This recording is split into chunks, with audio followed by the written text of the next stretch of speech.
வணக்கம். பூர்ணசக்தி. சத்தமாக யோசிக்கிறேன்.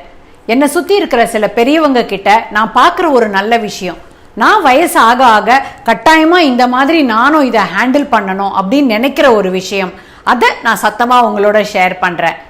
பெரியவங்க நிறைய பேர் என்ன சொல்கிறத கேட்போன்னா, இந்த யங் ஜென்ரேஷன்லாம் நம்மளை மதிக்கிறதே இல்லை, எது பேசினாலும் உனக்கு ஒன்றும் தெரியாது, நீ பேசாமல் இருன்னு சொல்லிடுறாங்க அப்படின்றது இருக்குது.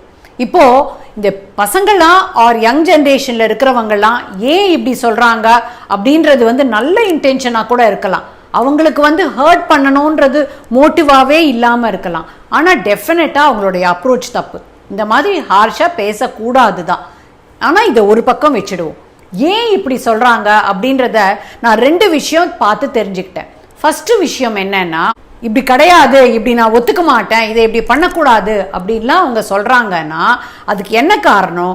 25 வயசு 30 வயசு 40 வயசில் நான் பண்ண ஒரு விஷயம், நான் ஹேண்டில் பண்ணது ஒரு அப்ரோச்சு, நான் சந்தித்த ஒரு இன்சிடெண்ட்டு, இது எல்லாமே இன்னைக்கு காலகட்டத்துக்கு ரெலவெண்ட்டாக இல்லாமல் இருக்கலாம்.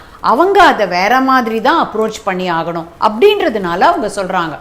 அப்போது இது என்ன ஏதோ பர்சனலாக சொல்கிறாங்க நான் நினைக்க முடியாது. இன்னைக்கு அது ரெலவெண்ட் இல்லை, அப்போ நான் அதை அவங்க கையில் விட்டுறணும். 2வது, வீட்டில் இருக்கிறவங்க கிட்ட எப்போதுமே லிபர்ட்டி ஜாஸ்தியாக எடுத்துப்பாங்க. என்னுடைய ஃப்ரெண்டு ப்ரொஃபஸர் சொல்லுவாங்க, நான் அவ்வளோ பேருக்கு காலேஜில் மென்டர், அவ்வளோ பேர் என்னை ரோல் மாடலாக பார்க்குறாங்க, ஆனால் நான் வீட்டில் என் பொண்ணுக்கிட்ட ஒரு விஷயத்த சொன்னால், நீ பேசாம இருமா, உனக்கு ஒன்றும் தெரியாதுமான்னு சொல்லிடுவான்.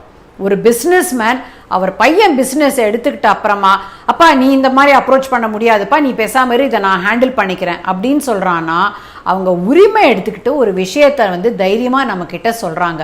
எங்கே அன்பு இருக்கோ அங்கே உரிமை இருக்கும், எங்கே உரிமை இருக்கோ அது கொஞ்சம் ஹார்ஷாக தான் வார்த்தைகள் வரும். அதனால தான் அவங்க அப்படி சொல்கிறாங்களே தவிர வயசானவங்களுக்கு மட்டும் இது கிடையாதுங்க.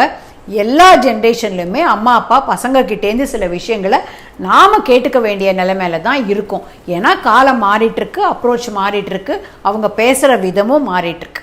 இதை நான் ஏன் சொல்கிறேன்னா, வயசானவங்க இது என்னை மட்டும் டார்கெட் பண்ணி இப்படி உனக்கு ஒன்றும் தெரியாதுன்னு சொல்கிறாங்க அப்படின்றது கிடையாது.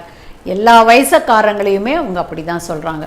அப்போ இது அம்மா அப்பா தாத்தா பாட்டி பெரியப்பா எல்லாருக்குமே இது அப்ளிகபிள் தான்.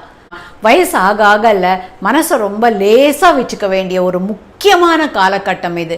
இந்த சமயத்தில் தேவையில்லாத இந்த மாதிரி சுமைகளை மனசில் நாம் ஏற்றிக்க கூடாதுன்னு நினைக்கிறேன்.